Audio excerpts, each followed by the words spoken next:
In today's video, I'm going to show you how to conduct a risk assessment. Conducting a risk assessment is not difficult. It's not difficult, all right? So let's see how we can conduct a risk assessment. So let's conduct a risk assessment together. Please kindly pay attention and watch this video to the end. Thank you. Hello everyone, and welcome to today's session on workplace risk assessments. In this presentation, we will explore what a risk assessment is, why it's crucial for workplace safety, and how to conduct one effectively. Slide 2. What is a risk assessment? A risk assessment is a systematic process of identifying hazards, evaluating the associated risks, and implementing control measures to reduce or eliminate the risks in a workplace.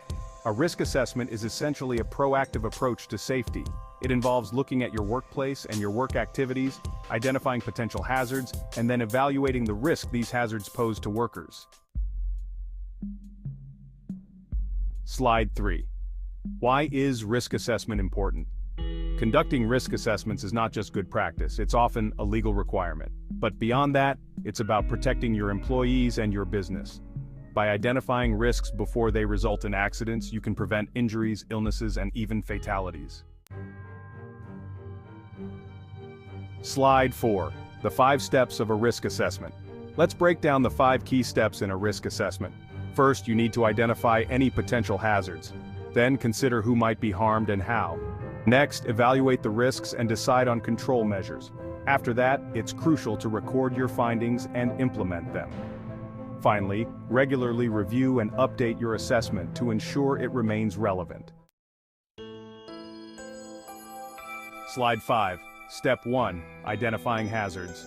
The first step is to look around your workplace and think about anything that could potentially cause harm. Hazards can come from machinery, chemicals, how the workplace is laid out, or even ergonomic factors like repetitive movements or poor posture.